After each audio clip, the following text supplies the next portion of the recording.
องทมอาเมริกคลังปนังแต่ให้เนื้อแต่มันเจ้าลอยเปียถ่าเมียนไตวิสัยตอบยืงคลังตีเติบยืงบานศกโดยลูกประเทศเนเธอร์ประเดี๋ยวอเมริกันโดนัลด์ทรัมป์บานปรับเอาบังการต้องจำนายสำหรับโยธาอเมริกประหารกิฮาสพิโรยบันทายตีดเอาหลังติดดอนมวยจดปรามตรีเลียนแอนนอในขนมชนามปีปอนมาปีสำหรับเอาไว้ได้ลูกจากตกถ่าวิจิปีวิเลียดอรเยระไงหนึ่งครูธนบ่มพดแต่นี่ลูกมีจงสมดังนนนากลายปีจันนรสีนุเต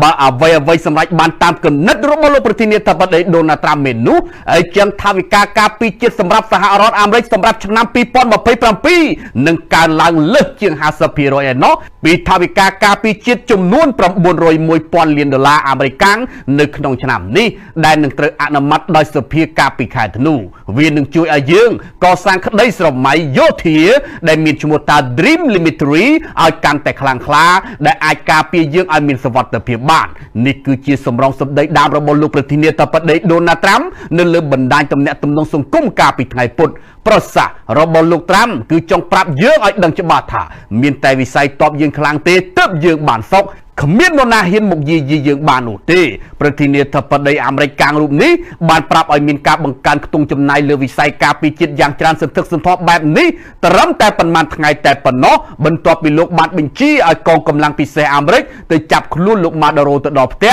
กันนักภูมิศาสตร์นโยบายมีนพิบตันตังกรุบกันไล่จุ่มเป็นปีพบโลกปัจจุบันตรงจำนายเลือวิสัยกาปีจิตระบบสหรัฐอเมริกจะได้ปีจันได้มีจุนล้อปี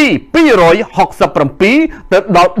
274 ปอนด์เหรียญดอลลาร์หนึ่งโรซีมีจุนล้อปี126แต่ดอก271 ปอนด์เหรียญดอลลาร์ช่างายรุ่ยบัตรแต่หายจดตุ้มรอบบังการไอหลังแต่ดอก1.5 ตริลเลียนเตียดไอจังเมียนในถ่ามันดังไงหน้าเกไอดาวตอนอเมริกนูตีกรอนเตลุกตามประกาศบังการวิสัยกาปีจิตรุ่ยเพลียมพิหุนในขนมกรมพลผลิตอุปกรณ์กาปีจิตสำคัญระบบสหรัฐอเมริกมีโดยจีลูกแฮดมาตินนอสครอปแกรมแมนนังไรสตอนจีดามคือบานการลังเลือดปรามพิโรยเตียดในขนมมังจุนโดนในนิวยอร์กบรรทุกใบยังนาก็ได้เนี่ยเศรษฐกิจทะเลาะบานประเมียนหายถ่ากึมเลียดระวิงกายจำนายระบบสหรัฐอเมริกหนึ่งประจำโนบานเชียนตะดอกกำรัดมันสถัดเทปันตายลูกตรามบานในเยธาตีกรองวาสินตันอาจบังการทวิกากาปิจิโรโฮตดอ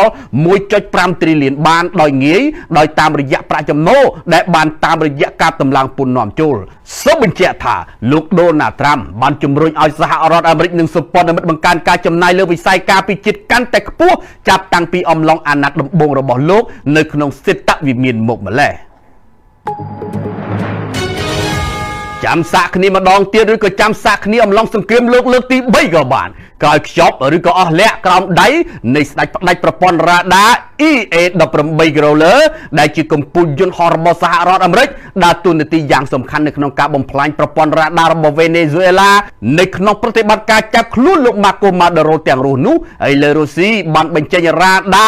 AESA ทำไมบ่มเปะตะลือประปอนกาปิดานากะ350 និង400របស់ខ្លួនហើយបន្ទាប់ពីបានត្រឹមតែបញ្ឈរចោលឲ្យសហរដ្ឋអាមេរិកវាយប្រហារតាមចិត្តក្រោយឃើញមានការបង្ហោះរូបភាពថ្មីនៅលើបណ្ដាញសង្គមនៅក្នុងបណ្ដាញសារព័ត៌មាននៅក្នុងស្រុកនៅរុស្ស៊ីក្រុមអ្នកវិភាគបានចាប់ផ្ដើមតាមដានភ្លាមដោយរកឃើញថាប្រព័ន្ធការពារដែនអាកាសS350 និង S400 របស់រុស្ស៊ីទំនងជាធ្វើទំនើបកម្មមួយកម្រិតទៀតហើយដោយបំពាក់នៅប្រព័ន្ធរ៉ាដា AESA ថ្មីដែលមានសមត្ថភាពចាប់សញ្ញាគោលដៅកាន់តែមានប្រសិទ្ធភាពខ្ពស់យោងទៅតាមគេហទំព័រ Zona Militer បានបង្ហាញថាការដំឡើងកម្រិតថ្មីសម្រាប់ S350 មានន័យថាវាមានសមត្ថភាពកាន់តែខ្ពស់ក្នុងការចាប់សញ្ញានៃគោលដៅបំបង្កាយរបស់សត្រូវហើយសម្រាប់ S400 គឺអាចចាប់បានរាល់សញ្ញាហោះហើរឬក៏មីស៊ីលប៊ុនលឿនជាងសម្លេងអ្វីដែលកាន់តែពិសេសគឺវាអាចចាប់សញ្ញាដឹកមុនរហូតដល់ចម្ងាយចន្លោះពី150ទៅ200 គីឡូម៉ែត្រនៅក្នុងបរិបទនេះប្រព័ន្ធ S350 អាចកំទេចគោលដៅរយៈចម្ងាយមធ្យមចំណែក S400 មានសមត្ថភាពកាន់តែខ្លាំងនិងអាចកំទេចគោលដៅបានគ្រប់ទម្រង់នៅក្នុងពេលតែមួយហើយបើនិយាយទៅដល់ប្រព័ន្ធ S500 ទៀតគឺកាន់តែខ្លាំងដោយវាអាចស្ទាក់ចាប់គោលដៅនៅក្នុងរយៈកម្ពស់ខ្ពស់ខ្លាំងបានតាមរយៈការរួមបញ្ចូលគ្នានៃប្រព័ន្ធរ៉ាដា Yanezi បើទោះបីយ៉ាងណាក៏ដោយនេះគ្រាន់តែជាលក្ខណៈសម្បត្តិពិសេសដែលដឹងត្រឹមតែតាមរយៈ ការរៀបរាប់ប៉ុណ្ណោះហើយបើចង់ដឹងវាខ្លាំងប៉ុណ្ណាមានតែចូលរួមប្រយុទ្ធដោយផ្ទាល់ទេគណៈ S300 VM និង S400 និងប្រព័ន្ធ Bug M2ESA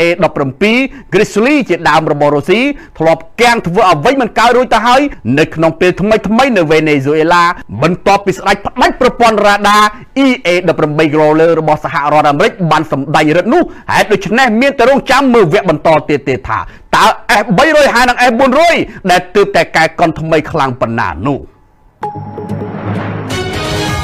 សេតាវិមានបានបញ្ជាក់ឲ្យថាប្រធានាធិបតីអាមេរិកកាំងលោកដូណាល់ត្រាំនិងមន្ត្រីរបស់លោកកំពុងតែពិភាក្សាយ៉ាងសកម្មអំពីលទ្ធភាពទិញយកទឹកដី Greenland របស់ដាណឺម៉ាកក្រោយប្រកាសថាជំរើសយោធានៅតែអាចប្រើបើចាំបាច់នោះ Greenland គឺជាអ្វីដែលកំពុងតែត្រូវបានពិភាក្សាយ៉ាងសកម្មដោយប្រធានាធិបតីនិងក្រុមសន្តិសុខជាតិរបស់លោកនេះគឺជាការលើកឡើងរបស់អ្នកនាំពាក្យសេតាវិមានគឺលោកស្រី Caroline ដែលបានប្រាប់អ្នកសារព័ត៌មានកាលពីថ្ងៃពុធទាំង Greenland និងដាណឺម៉ាកគឺបានសង្កត់ធ្ងន់ម្ដងហើយម្ដងទៀតថាកោះនេះមិនមានសម្រាប់លោកទេនៅពេលសួរថាតើហេតុអ្វីបានជារដ្ឋបាលរបស់លោកត្រាំនៅតែមិនច្រានចោលលទ្ធភាពប្រើកម្លាំងយោធាដើម្បីទទួលបាន Greenland នោះនៅពេលនោះលោកស្រី Caroline បានឆ្លើយតបជាជំរឿសទាំងអស់តែងតែនៅមានលើតុក៏ប៉ុន្តែជំរឿសដំបូងរបស់លោក Donald Trump នៅតែមិនរំលងការទូតក្តីបារម្ភនៃអនាគតនៃទឹកដីនេះលេចចេញជាថ្មីបន្ទាប់ពីការប្រើប្រាស់កម្លាំងយោធាឯកតោភាគីរបស់លោក Trump ប្រឆាំងទៅនឹងប្រទេសវេណេស៊ុយអេឡាកាលពីថ្ងៃសៅរ៍ដើម្បីចាប់ខ្លួនប្រធានាធិបតី Nicolas Maduroដាណឺម៉ាកដែលជាសម្ព័ន្ធមិត្តរបស់ NATO បាននិយាយថាការវាយប្រហារលើទឹកដីរបស់ខ្លួនគឺជាទីបញ្ចប់នៃបកសម្ព័ន្ធ NATO ប៉ុន្តែរដ្ឋបាលរបស់លោក Donald Trump បាននិយាយថា Greenland មានសារៈសំខាន់ចំពោះសន្តិសុខជាតិរបស់សហរដ្ឋអាមេរិករលកកម្ដៅវាយប្រហារអូស្ត្រាលីគណៈផ្នែកខ្លះនៃប្រទេសនេះនឹងប្រឈមនឹងលក្ខខណ្ឌភ្លើងឆេះព្រៃដ៏មហន្តរាយនៅថ្ងៃសុក្រនេះបើយោងតាមការចេញផ្សាយដោយសារព័ត៌មាន BBC រលកកម្ដៅខ្លាំងត្រូវបានប្រកាសនៅគ្រប់រដ្ឋនិងដែនដីទាំងអស់នៅក្នុងប្រទេសអូស្ត្រាលីលើកលែងតែរដ្ឋ Queensland គណៈដែលមានការព្យាករណ៍ថាសីតុណ្ហភាពអាក្រក់បែបនេះនឹងនៅតែបន្តមានច្រើនថ្ងៃបន្តទៅទៀតរដ្ឋ Victoria បានប្រកាសអាសន្នសម្រាប់ថ្ងៃសុក្រដោយតំបន់នៅភាគខាងជើងបានបិទសាលារៀនមជ្ឈមណ្ឌលថែទាំកុមារចំនួន450កន្លែងព្រមទាំងឧទ្យាននានាផងដែរដោយសារតែកម្រិតគ្រោះថ្នាក់នៃភ្លើងឆេះព្រៃត្រូវបានកំណត់ថាស្ថិតនៅក្នុងមហន្តរាយកម្រិតខ្ពស់បំផុតអ្នកព្យាករណ៍អតុនិយមម្នាក់បានប្រាប់ BBC ថាការរួមបញ្ចូលគ្នានៃរលកកម្ដៅនិងគ្រោះអគ្គីភ័យដែលមានកម្រិតខ្ពស់បង្កឲ្យមានហានិភ័យមិនធ្លាប់មាននៅក្នុងរយៈពេលប្រមាណឆ្នាំមកនេះនៅថ្ងៃប្រហោះនេះក្រុមអ្នកពលរដ្ឋអគ្គីភ័យកំពុងតែប្រយុទ្ធនឹងភ្លើងឆេះជាច្រើនកន្លែងនៅ Victoria និង New South Wales ដោយមានការប្រើយន្តហោះពលរដ្ឋអគ្គីភ័យជាច្រើនគ្រឿងផងដែរគណៈទីក្រុង Melbourne បានជួបប្រទះរលកកម្ដៅរហូតដល់ 40.9 អង្សាសេហើយទីក្រុងឆ្នេរសមុទ្រមួយចំនួននៅភាគខាងលិចរលកកម្ដៅកើនឡើងរហូតដល់ 49 អង្សាសេឯណោះអាញាធិបតេយ្យប្រឆាំងអំពើពុករលួយម៉ាឡេស៊ីបានឃុំខ្លួនអតីតមេតបម្នាក់និងមនុស្ស4នាក់ផ្សេងទៀតកាលពីថ្ងៃពុធនៅក្នុងការស៊ើបអង្កេតលើការចោទប្រកាន់ពីបទស៊ីសំណូកពាក់ព័ន្ធទៅនឹងកិច្ចសន្យាផលិតកម្មយោធាគណៈកម្មការប្រឆាំងអំពើពុករលួយម៉ាឡេស៊ីនឹងដាក់ពាក្យសំដីកាអំពីតុលាការនៅថ្ងៃប្រហោះនេះដើម្បីឃុំខ្លួនអតីតមេតបនិងភរិយារបស់លោកគណៈដែលការស៊ើបអង្កេតកំពុងតែបន្តគណៈកម្មការប្រឆាំងអំពើពុករលួយម៉ាឡេស៊ីមិនបានប្រាប់ឈ្មោះអ្នកដែលត្រូវបានឃុំខ្លួននោះទេប៉ុន្តែថាមានមនុស្ស2នាក់ផ្សេងទៀតត្រូវបានឃុំខ្លួនរួចហើយសម្រាប់ការស៊ើបអង្កេតបន្ថែមភ្នាក់ងារសារព័ត៌មានBernamaបានរាយការណ៍ថាអតីតមេតបលោក Mohammed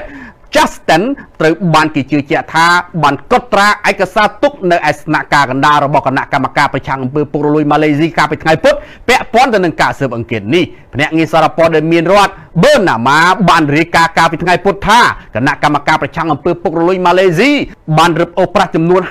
$59,000សហរដ្ឋអាមេរិកដែលមានជាប់ទាក់ទងទៅនឹងការស៊ើបអង្កេតនេះសូមអរគុណសម្រាប់ការតាមដាន Flash News អន្តរជាតិ